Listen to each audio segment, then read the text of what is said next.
तो बच्चों, हम लोगों ने कल की क्लास में विलयनों के 3 आधार पर वर्गीकरण की बात कर रहे थे और 3 आधार में 2 आधारों का हम लोग अध्ययन कर चुके थे और अब तीसरा आधार हम लोग विलेय की मात्रा के आधार पर विलयनों का वर्गीकरण। मैं कल की क्लास थोड़ा सा आपको रिवाइज करा देता हूँ। हम लोगों ने कल स्पेशल जो है जो पढ़ा था विलयन।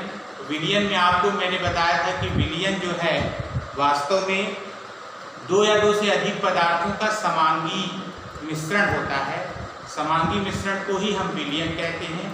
बच्चों, विलयन में 2 महत्वपूर्ण बिंदु होते हैं, एक होता है विलेय और दूसरा होता है विलायक। विलेय जिसकी मात्रा विलयन में कम होती है और विलायक जिसकी मात्रा विलयन में अधिक होती है। बच्चों, अब विलेय की मात्रा जो है वो कम हो सकती है, थोड़ा अधिक हो सकती है, कितनी हो सकती है उस आधार विलेय की मात्रा के आधार पर, मतलब किसी विलयन में, जैसे हम लोग बात कर रहे थे शक्कर और पानी के विलयन की, जिसको हम लोग शरबत भी कहते हैं अपने बोलचाल की भाषा में, तो निश्चित रूप से विलेय की मात्रा, उसमें थोड़ा सा शक्कर डालें तो उस विलयन का जो नेचर होगा वो अलग होगा, उस विलयन की प्रकृति अलग होगी।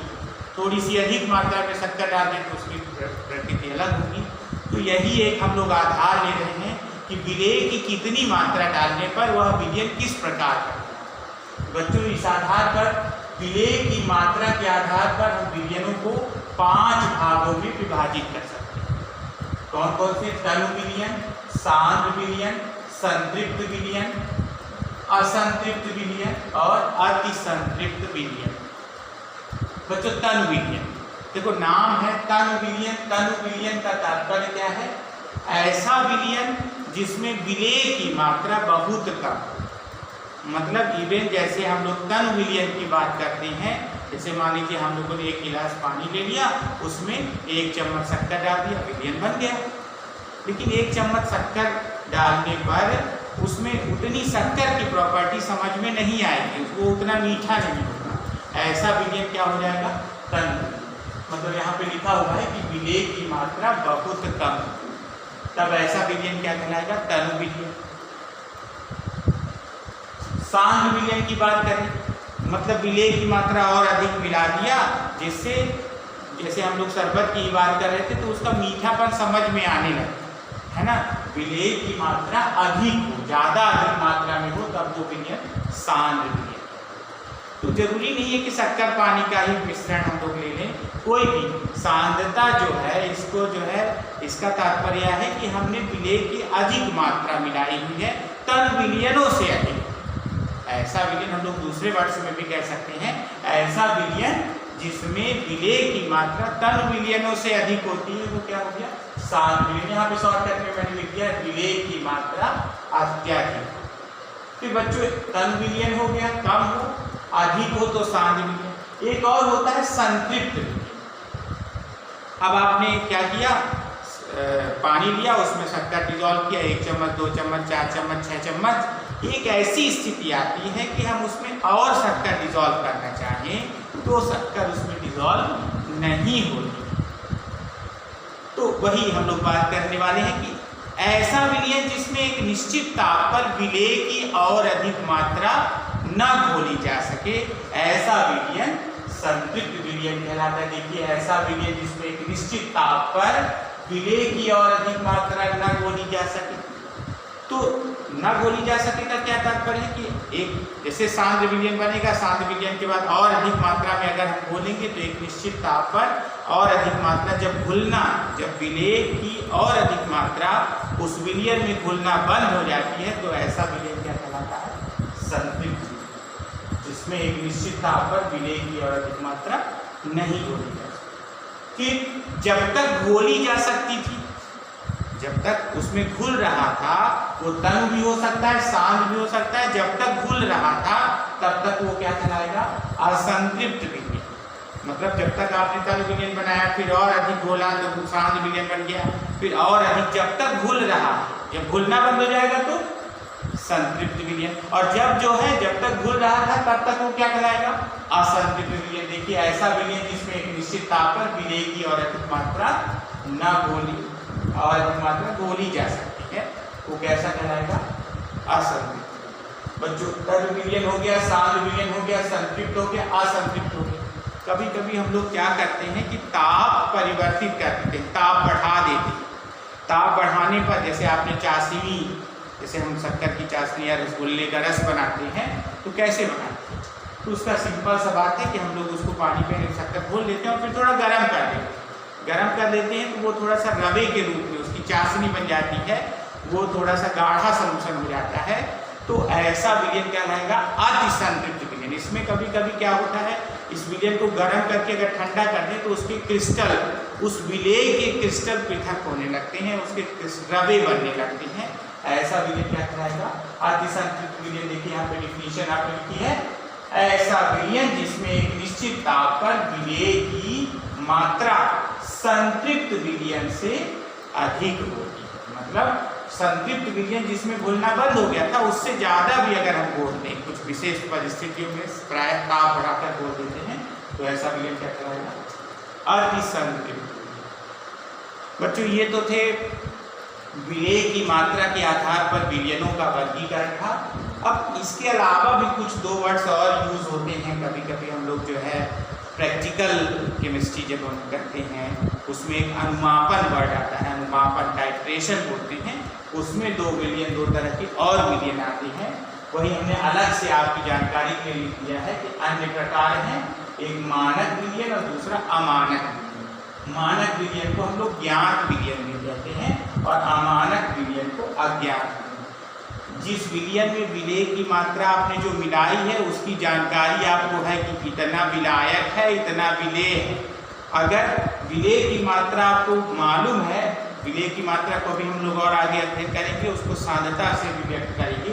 तो इसमें शॉर्टकट में लिख दिया ऐसा विलयन जिसकी सांद्रता ज्ञात हो। सांद्रता का तात्पर्य अभी मैं आपको बताऊंगा, लेकिन ये है कि सांद्रता जिसकी ज्ञात हो, मतलब विलेय की स्पष्ट मात्रा हमको मालूम है कि इतने ग्राम, जैसे मान लीजिए 50 ग्राम आपने 250 ml सोल्यूशन में डिजोल्व किया है, तो आपको अगर मालूम है कि 50 ग्राम आपने डिजोल्व किया है 250 ml में, तो आप ये विलयन कैसा होगा, मानक विलयन। मानक विलयन के लिए इसीलिए हम लोग एक वर्ड और यूज करते हैं, ज्ञात विलयन, है ना। इसको स्टैंडर्ड सोल्यूशन या नोन सोल्यूशन।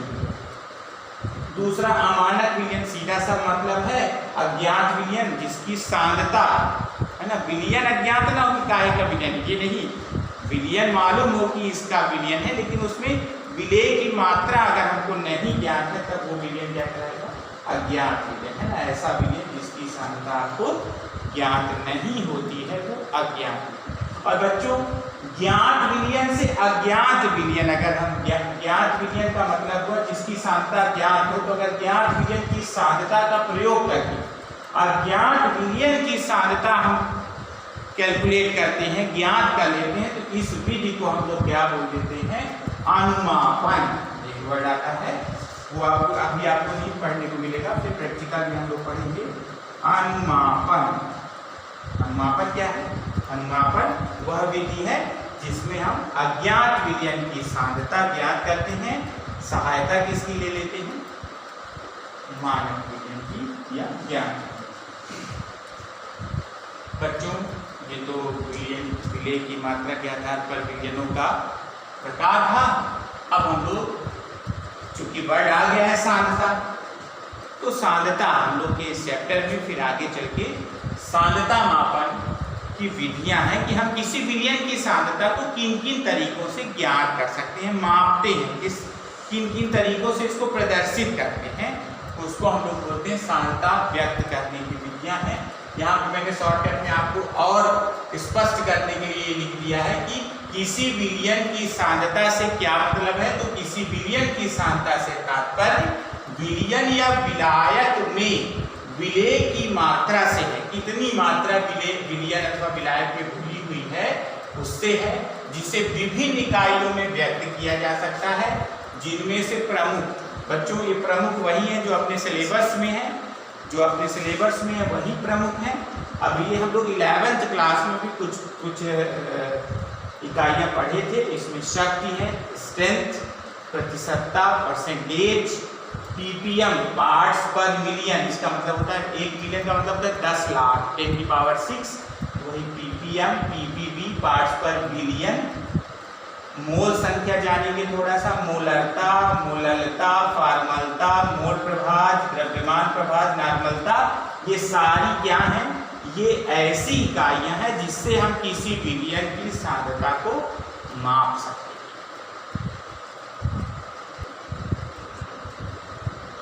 तो बच्चों हम लोग जो है सांद्रता मापन इकाइयों को पढ़ने के पहले कुछ बेसिक पॉइंट हम लोग को क्लियर करना पड़ेगा, जिस आधार पर हमको आगे चल के समस्या नहीं होगी। हालांकि ये 11th क्लास में आप लोगों ने पढ़ा था, लेकिन फिर भी मैंने सोचा कि आपको रिकॉल कर दूं एक बार। तो बच्चों बेसिक पॉइंट में ज़्यादा ही केवल आपको अणुभार ज्ञात करना, अणुद्रव्यमान ज्ञात करना मुझे बताना था, जिसमें आपको 1 से 20 तक परमाणु क्रमांक के जो भी तत्व हैं उनका संकेत और परमाणु द्रव्यमान संख्या आपको याद होनी चाहिए। देखिए मैंने आपकी सुविधा में लिख दिया। हाइड्रोजन का 1 होता है, हीलियम का 4, लिथियम का 7, बेरिलियम का 9, boron 11, carbon 12, nitrogen 14, oxygen 16, fluorine का 19, देखिए नियॉन का 20 है, सोडियम का 23, मैग्नीशियम का 24, aluminium 27, silicon 28, phosphorus 31, sulphur 32, chlorine 35.5, argon 40, potassium 39 और कैल्शियम 40। बच्चों इन परमाणु द्रव्यमान संख्या या परमाणु द्रव्यमान के आधार पर हम इनको जोड़कर किसी भी अणु का अणु द्रव्यमान ज्ञात करें। जैसे यहाँ पर देखिए एक एग्जाम्पल मैंने दिया है अणु द्रव्यमान, इसको तो आपको याद करना पड़ेगा, है ना, दिमाग में बैठा लें। इनको हालांकि कई सारे बच्चों को याद रहता है, लेकिन फिर भी जिनको अगर अपने दिमाग में विस्मरण हो रहा है तो इसको याद करना पड़ेगा। जब तक ये परफेक्ट नहीं बनेगा तो आगे चल के हमको मोलैरिटी, नॉर्मेलिटी इन सब के सवाल लगाने में दिक्कत आएगी। तो जो अगर ये याद हो जाता है तो आपको ये मैं बताऊं कि ये बेसिक जो NCERT का जो क्वेश्चंस हैं वो बहुत आसानी से बन जाएंगे, तो बार बार इनकी जरूरत पड़ेगी। तो ये आप प्रयास करें कि आज की क्लास के बाद अगर आप इसको जो है वीडियो प्रॉपर जो है देख रहे हैं तो कॉपी पे लेके इसको लिख लेंगे और याद कर लेंगे, तब तो आपका आगे जो है आपकी प्रॉपर क्लास चलती है। बच्चों अणु द्रव्यमान ज्ञात करने के लिए मैं याद दिला रहा हूँ आपको कि जैसे H2SO4 सल्फ्यूरिक एसिड है तो इसका मॉलिक्यूलर मास कैसे काउंट करते हैं। देखिए हाइड्रोजन का परमाणु द्रव्यमान कितना होता है, ये देखिए 1 है, तो ये हमने लिखा 1 और चूंकि 2 बार है तो 1 × 2, ठीक है, 2 बार है इसलिए 2 कर दिया, प्लस ये जितने भी परमाणु द्रव्यमान है सबको योग ऐड करना है, सभी के परमाणु द्रव्यमानों का योग ही अणु द्रव्यमान संख्या है। तो ये देखिए हाइड्रोजन का 1 हो गया 2, प्लस सल्फर का हो गया 32, इसको जोड़ दिया है। ऑक्सीजन का कितना होता है 16 और 4 बार है इसमें 16 × 4, ये 2, 32 और 64 कितना आ गया 98। तो 98 is the molecular mass of H2SO4, H2SO4 का अणु द्रव्यमान। देखिए दूसरा उदाहरण हमने दे दिया है Na2SO4, सोडियम सल्फेट है, सोडियम का अकेले 23 होता है, 2 बार है 23 × 2, प्लस 32 सल्फर का और ऑक्सीजन का 16 × 4 64। ये देखिए बराबर इसको ऐड किया तो 142। ऐसे एक सिंपल सा एग्जांपल ले लिया है ना, थोड़ा सा रिलैक्स आपको लगे हाइड्रोजन का, इसलिए भी मैंने दे दिया कि आपको लगभग बच्चों को मालूम रहता है कि वाटर का मॉलिक्यूलर मास 18 होता है, तो ये अपन ने लिख दिया 1 × 2 हाइड्रोजन का। और इस तरह से कई सारे आपको मॉलिक्यूलर मास लिखने हैं। मैं ये सोच रहा था कि आपको कुछ मैं होमवर्क दे देता, तो इसको आप घर में अभी आप कर लीजिएगा। इसको करने के बाद फिर जो है ये 2-4 मैं एग्जाम्पल दे देता हूँ आपको, आप घर में करिएगा, प्रयास करिएगा। सोडियम क्लोराइड है NaCl, Na2CO3 ये सोडियम कार्बोनेट है, NaOH का निकाल लीजिएगा बच्चों, NH4 का होल ट्वाइस SO4। कोशिश करिएगा, जो बन जाएगा तो ठीक है, नहीं बनेगा तो फिर तो हम अगली क्लास में आपको जो है उसमें क्वेश्चन में आप जो है कर लीजिएगा, मैसेज में मुझे कर दीजिएगा, है ना। तो 2-4 मैं और दे देता हूँ, जैसे लिखा है NaCl दे देता हूँ, और FAS एक होता है फेरस अमोनियम सल्फेट, है ना, इसका फार्मूला मैं लिख देता हूँ, फेरस अमोनियम सल्फेट है। तो ये देखिए FeSO4 NH4 का whole 2HSO4.6H2 ferrous sulphate ammonium sulphate. इसको बच्चों को भी बोलते हैं फेरस अमोनियम सल्फेट, इसका फुल नेम है। और इसको मोहर लवण, मोहर लवण या मोहर सार, ठीक है। तो इनको आप कोशिश करिएगा। मैं कहिए तो आंसर बता देता हूँ, नहीं आज मैं अभी आंसर नहीं बताता हूँ, आप कोशिश करिएगा। जो नहीं बनेगा तो आप अपने डिस्क्रिप्शन में हमसे जो है पूछ लीजिएगा अपना, ठीक है बच्चों।